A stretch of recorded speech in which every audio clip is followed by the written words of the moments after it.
Hoy Viernes Santo conmemoramos la pasión y muerte de nuestro Señor Jesucristo. Quisiera que nos refiriéramos y analizáramos un poco cómo fue el proceso al que fue sometido nuestro Señor Jesucristo, que culminó con su condena a muerte. Y vamos a mirar puntualmente las irregularidades que hubo a lo largo de este proceso. Empecemos por situarnos en el contexto histórico en el que los hechos ocurren, y específicamente hablamos del año 8 a.C., en el cual ya al estar Judea anexa al Imperio Romano, pierden los israelitas el derecho conocido como el jus gladis, o el derecho que se tenía para condenar a muerte a un procesado. No podían las autoridades de Israel hacer esta condena a muerte, sino que era el Imperio Romano, las autoridades del imperio, que deberían proferir una eventual condena a muerte. Y esto nos va a permitir entonces ir al otro punto que nos da el contexto del juicio al cual fue sometido el Señor, y me refiero a la autoridad que da inicio a este proceso, puntualmente el Sanedrín. El Sanedrín estaba conformado por 71 personas, dividido, podríamos decir, en tres secciones, ¿no? La sección sacerdotal, la sección de los escribas y los doctores de la ley, y la sección de los ancianos del pueblo. En total, 71 personas. Vemos entonces por qué cuando Jesús nombra lo que llamamos la Gran Comisión, que delega a 72 discípulos para que vayan a predicar, a evangelizar, tenemos aquí un número por encima del Sanedrín, como quien dice, para demostrar que las cosas celestiales tienen una primacía respecto de los asuntos temporales. Este Sanedrín en su momento encabeza el sumo sacerdote Caifás.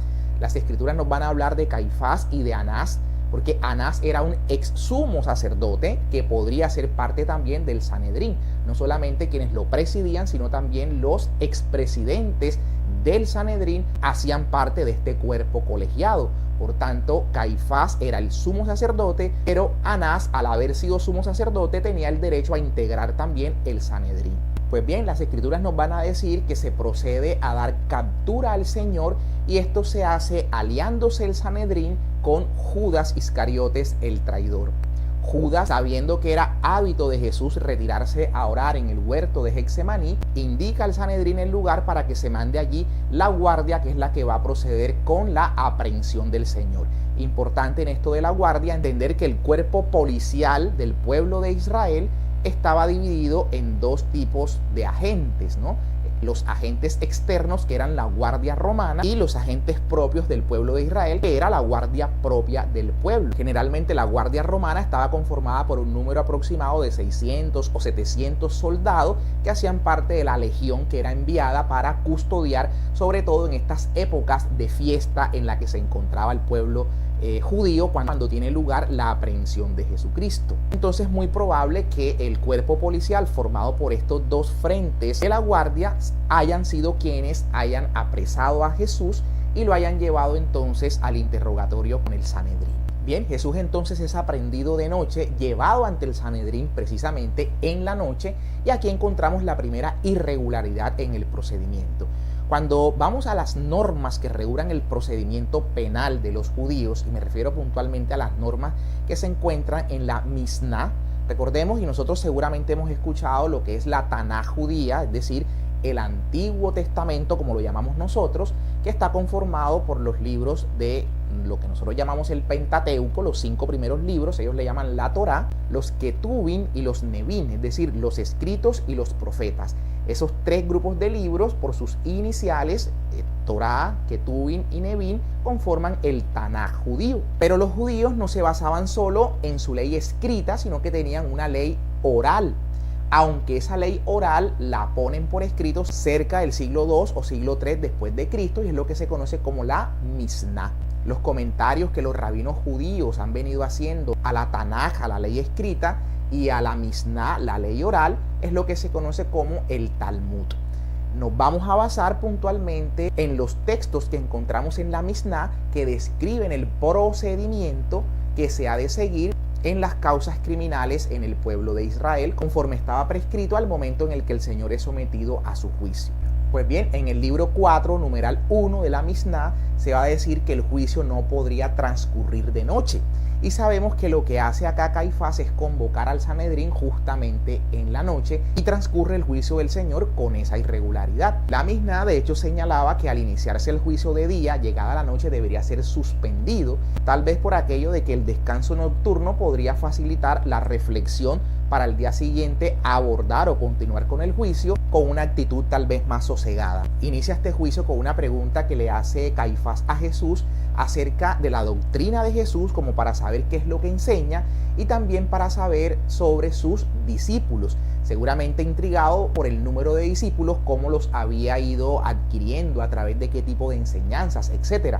Por tanto, vamos a ver a Jesús que responde diciendo que él ha predicado de manera pública, ha enseñado a los ojos de todo y nadie lo ha aprendido. Lo pudieron haber aprendido mientras enseñaba. Esta respuesta de Jesús, que se hace con toda vehemencia y que muestra que no hay ningún tipo de servilismo y ningún tipo de actitud que pretenda clamar piedad de quienes le juzgan, contrasta con lo que el historiador Flavio Josefo en su libro Antigüedades Judía prescribe sobre cuál era la actitud de quienes eran sometidos a juicio por parte del Sanedrín, que generalmente era una actitud de quien clamaba piedad, de quien agachaba la cabeza y de quien simplemente se mostraba sumiso ante el poder y la autoridad de los sumos sacerdotes y de todo el Sanedrín. Incluso sabemos que la actitud de Jesús frente al Sanedrín causa que uno de los soldados que sirve al Sanedrín haya abofeteado al Señor. Y esta bofetada que el Señor recibe muestra otra violación al proceso que debía seguirse, porque claramente el proceso establecía que había que indagar las razones verdaderas por las que estaba allí la persona procesada. Y es que la misma va a decir que los jueces deben tratar al procesado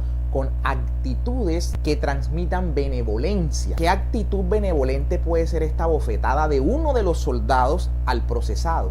Lo que muestra claramente es que el proceder se estaba realizando contrario a lo que se prescribía. Ahora, los evangelios nos narran que las autoridades estaban buscando falsos testimonios para tener de qué acusarlo. Y en efecto vamos a ver que llegan algunos testigos y estos declaran: lo hemos oído decir, lo cual también está generando una violación al debido proceso, porque los testimonios debían ser rendidos de manera individual.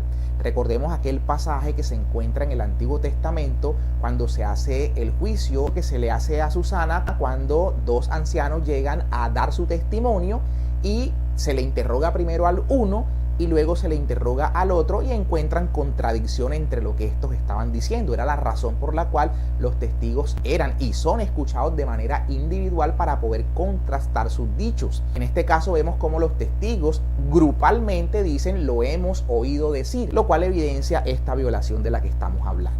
Y es que recordemos que esto de buscar un falso testimonio debía ser algo muy cuidadoso, porque la pena prescrita para quien daba un falso testimonio era la misma pena del delito que se estaba investigando. Entonces, si la pena de Jesús en últimas sería la pena de muerte o la pena de crucifixión, y estos testigos hubiesen sido descubiertos que declaraban de manera falsa, estos testigos entonces, absolviéndose a Jesús, deberían ellos ser condenados a muerte. Por tanto, es muy seguro que estas personas tuvieron que haber recibido, como pasó con Judas, fuertes sumas de dinero para poder arriesgarse a ofrecer estos testimonios falsos en contra de Jesús. Por otra parte, vemos a un Caifás, sumo sacerdote, que está interrogando, que está indagando y que a la vez es el juez, ¿no? Está siendo juez y parte de este proceso. No solo lo interroga y lo acusa, sino que es a la vez quien va a juzgar. Esto hoy por hoy sabemos que no es compatible con una justicia objetiva e imparcial, y por tanto el ente que acusa es diferente de aquel que va luego a juzgar. Y ahí a renglón seguido vemos otra irregularidad cuando Caifás le va a decir a Jesús: te conjuro, ¿no?, a que digas la verdad, te conjuro. El decir Caifás te conjuro es someter al interrogado, al procesado, bajo la gravedad de juramento, y esto es contrario porque ningún sistema obliga al acusado a jurar, porque no está obligado a declarar en su propia contra. Entonces lo que está haciendo Caifás es violatorio a esta garantía que debía tener el procesado de no ser sometido a juramento. Y justo ante la actitud de Caifás, y cuando el Señor deja ver que efectivamente es el Hijo del Dios vivo, aquí va a decir Caifás cuál es la sentencia, el cargo por el cual es condenado Jesús por la autoridad, por el Sanedrín. Caifás va a decir, no tenemos necesidad de testigos, es una blasfemia. Es la blasfemia entonces el cargo por el cual el Señor Jesús es condenado por las autoridades judías. La blasfemia, y vamos a ver cómo este cargo de blasfemia va a cambiar luego cuando es llevado ante las autoridades romanas para propiciar la muerte, porque la blasfemia no era una causa para que las autoridades romanas emitiesen una pena de muerte, lo cual va a configurar otra violación, y es que el hecho de haber emitido sentencia el mismo día en que inició el proceso también es una violación del proceso que debía seguirse. En efecto, la Misná prescribía que solamente se podría dictar sentencia contra el procesado el mismo día, siempre y cuando tal sentencia fuese absolutoria. Si la sentencia era condenatoria, era necesario suspender para continuar por lo menos al día siguiente, pero no podía haber sentencia el mismo día de iniciado el proceso, repito, salvo que la sentencia fuese absolutoria, que no era el caso del Señor porque estaba siendo condenado. También la Misná en su libro quinto establece que debe haber deliberaciones, es decir, cada uno de los jueces que conforma el Sanedrín debe ser escuchado, debe entregar su voto y deben haber deliberaciones para tomar finalmente la decisión. Aquí Caifás va a decir que no había necesidad más de testigos y él profiere la condena sin que se hubiesen escuchado a los otros jueces expresar sus opiniones, deliberar sobre el particular y dar el voto si condenaba o absolvía. Esto no pasó en el juicio de Jesús. Bien, estando entonces ya la sentencia ante el Sanedrín, estos van a propiciar o a buscar entonces de que sea condenado a muerte, y para eso lo van a llevar ante la autoridad romana. En este caso, ante el procurador, que era Poncio Pilato. El procurador no residía en Jerusalén, sino en Cesarea la Marítima, pero con ocasión de la fiesta de la Pascua en la que se encontraban, generalmente el procurador hacía viaje desde Cesarea hasta Jerusalén, repito, con ocasión de la fiesta. Por tal razón, es llevado Jesús ante Poncio Pilato. ¿Cuál es la acusación?, pregunta entonces Pilato para saber por qué se lo han llevado, y le dan 3 razones. Una, porque supuestamente subleva al pueblo, ¿no? Es un sedicioso. Segundo, porque prohíbe que se pague impuestos al César. O sea, está atentando contra la autoridad romana y no propiamente contra las normas judías. Y la otra razón es que se proclama rey y mesías, supuestamente, ¿no? Esto también era un atentado porque estaría él desconociendo a la autoridad romana para abrogarse él mismo estas calidades que lo que en última están diciendo es que quería desmontar junto a los suyos el poder y la autoridad de Roma. Son estos entonces los cargos que las autoridades falsamente presentan respecto de Jesús ante Poncio Pilato. Cuando Pilato escucha estas acusaciones, pues opta por un camino muy sencillo. Si este personaje que me están presentando se proclama rey, entonces quiere derrocar al rey, en este caso a Herodes, y es la razón por la cual Pilato lo remite hasta Herodes para que sea Herodes quien proceda a juzgarlo. Es llevado entonces con la guardia ante Herodes. Recordemos que Jesús ya había hablado de Herodes y lo trataba de zorro, ¿no? Díganle a ese zorro. Por eso cuando Jesús llega ante Herodes no habla, no expresa, no dice una sola palabra. Lo que se sabe ahí es que Herodes manda de vuelta a Pilatos como simplemente diciendo: este personaje que aquí me traen no es más que un loco, no es más que alguien desquiciado, y lo manda así ante Pilato. Cuando llega entonces Jesús ante Pilato, va a venir otra tabla de salvación que pareciera arrojarle Pilato a Jesús, ¿no? Y se trata del indulto o del perdón que se le daba a un preso, no a cualquiera, sino un preso político, un preso que estuviese por sedición, podía ser perdonado en la fiesta de la Pascua. De hecho, las normas lo que prescribían es que si se trataba apenas de un procesado por sedición, estaba en proceso apenas, podría el procurador, en este caso Poncio Pilato, dar este perdón o esta especie de amnistía en la fiesta de la Pascua. Pero si ya había condena, no podía el procurador, sino que tenía que ser el mismo emperador quien procediese a el indulto correspondiente a este preso político. Lo que entonces puede deducirse de acá es que Barrabás se encontraba en proceso apenas, y es la razón por la cual había competencia del procurador Poncio Pilato para poder soltar bien sea a Jesús, que también se encontraba en proceso, o a este Barrabás. La palabra Barrabás, recordemos que Bar, hijo, en este caso Abba, que quiere decir padre, Hijo del Padre. Aquí también hay un símil interesante en cómo se elige a este Hijo del Padre cuando el verdadero Hijo del Padre, Dios, era Jesucristo el Señor. Entonces Poncio Pilato va a pedirle al pueblo que elija, y sabemos entonces que la elección se hace en favor de Barrabás y se pide la crucifixión de Jesús. De hecho, las palabras que Mateo utiliza son: y todo el pueblo judío pidió que lo crucificara. Sin embargo, frente a las voces del pueblo, vuelve otra actitud aparentemente benevolente de Poncio Pilato, donde va a decir que lo corregirá y luego lo soltará. Corregirlo implicaba someterlo entonces a la flagelación. Recordemos que esta pena de flagelar a una persona implicaba que la persona perdía su dignidad de ser humano, su condición incluso de ser humano, y se trataba simplemente de un cuerpo que iba a ser latigado, que iba a ser maltratado a placer por, en este caso, los soldados, que la mayoría de estos eran o egipcios o sirios, que tenían gran animadversión respecto del pueblo judío y que esperaban esas ocasiones para ensañarse con todas respecto de ese condenado a la flagelación. Por eso seguramente el maltrato contra el Señor Jesús es al punto tal que las Escrituras nos presentan ese cumplimiento de la profecía de que no tenía apariencia de ser humano, ¿no? Que parecía un gusano.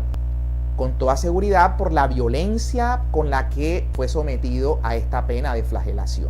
Incluso sabemos cómo fue sometido allí a la burla, como con la capa de los mismos soldados, esta capa púrpura que le es puesta, la corona de espinas que le es trenzada, es puesta sobre su cabeza, la vara con la cual es golpeado, el cetro que se le entrega en son de burla, y justamente los ademanes que hacen los soldados, ¿no? El jaire en griego, el salve en latín, salve rey de los judíos, y hacían genuflexión, no toda esta burla y violencia feroz con la que se encarnaron estos soldados en contra de nuestro Señor. Y terminada esta flagelación, es llevado nuevamente a Pilato. El pueblo insiste en la crucifixión y Pilato procede a hacer un gesto, ¿no? A lavarse las manos y decir que él no se hace responsable de la muerte de este hombre. Algunos ven en este gesto de lavarse las manos porque probablemente no era alcanzado a escuchar por todos, y tal vez con este signo visible se podía entender lo que estaba queriendo decir Pilatos en ese momento. Otros dicen que el idioma en el cual se llevaba a cabo el proceso era el griego. Recordemos que si bien la lengua oficial del imperio en la parte occidental era el latín, en la parte de oriente era el griego. Y por tal razón, al llevarse este proceso en griego y de pronto no ser entendido por todos los judíos en ese momento, es que Pilatos hace este gesto en el que se lava las manos para decir que él no es responsable de la muerte de este hombre. Sin embargo, vemos cómo responden crudamente los judíos diciendo que ellos y sus hijos se harán cargo y responsables de la muerte de ese hombre. Y así finalmente es como Poncio Pilato profiere la sentencia ibis in crucem, ¿no? Va a la muerte, va a la cruz. Manda hacer la inscripción que se va a poner sobre la cruz, INRI, ¿no? Y Jesús Nazareno, Rey Judaya, Jesús, Rey de los Judíos, puesta en latín, puesta en griego y puesta en hebreo. A esa sentencia reclaman los sacerdotes diciendo: no debiste poner Jesús Rey de los Judíos, debiste poner dice ser Rey de los Judíos, dijo que era Rey de los Judíos. A lo que Pilatos le va a responder: lo escrito, escrito está, y es porque ya era la sentencia y no le es dable a un juez revocar su propio fallo. Es llevado entonces, se le pone la cruz a cuesta para que la cargue. La historia, algunos sostienen que no propiamente la cruz, sino uno de las partes de la cruz era llevado por el reo o el condenado hasta el sitio donde iba a ser la crucifixión. Las escrituras nos dicen que los soldados se echan a suerte la ropa de Jesús, su túnica, una túnica de una sola costura, que era la túnica como las que llevaban los sumos sacerdotes, de una sola costura, mostrando que el Señor Jesucristo es sumo y eterno sacerdote, y que iba a ser no solamente el sacerdote, sino que además iba a ser la víctima que iba a ser inmolada. Y era en efecto un derecho de los soldados, que así como tenían el derecho al reclamar los botines de guerra, en este caso ellos tenían el derecho a quedarse con los bienes o las pertenencias del condenado. Y es la razón por la que echan a suerte aquello con lo que Jesús contaba, que era en este caso solo esta túnica que seguramente con la flagelación y demás estaba adherida a su cuerpo, y al sacarla y al quitarla, al rasgarla, seguramente más dolor se le infligió por parte de estos soldados al Señor. El Señor entonces es crucificado, como cuenta Juan, el día en el cual y a la hora en la cual se inmolaban los corderos en el templo. Recordemos que el Señor es crucificado con 2 malhechores a sus lados y que al día siguiente era un día solemne, tal vez un sabbat, un día de reposo, un día de descanso. Los cuerpos no podían permanecer después de la víspera exhibidos. Por tal razón se aceleró la muerte de quienes estaban al lado y lado del Señor. Recordemos que la muerte por crucifixión fundamentalmente se genera por asfixia, la razón por la cual se acelera esa asfixia rompiendo las piernas de estos malhechores de tal manera que ya no pueda aspirar y la asfixia se produzca mucho más rápido. Cuando al Señor se le va a proceder también a romper sus huesos, recordemos que la profecía sobre Jesús decía no le quebrarán ni un solo hueso.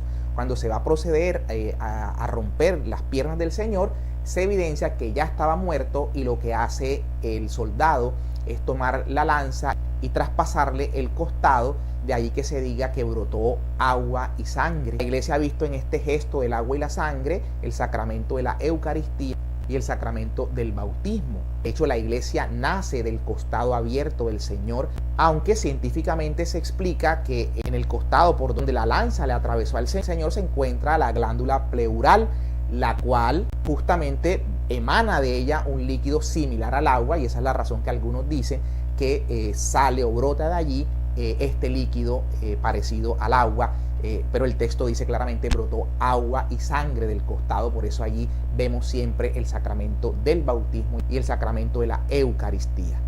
Finalmente entonces el Señor es bajado de la cruz, sepultado, y sabemos que el primer día de la semana, el domingo, resucita glorioso. Pero queríamos en estos minutos simplemente hacer referencia a este proceso irregular del cual fue víctima el Señor, y vemos cómo no solamente sufrió por todas estas violaciones por parte de las autoridades, sino también que fue abandonado por los suyos, la traición de Judas, uno de los 12, la negación de Pedro en 3 ocasiones, como directa y explícitamente Pedro dice, no conozco a ese hombre.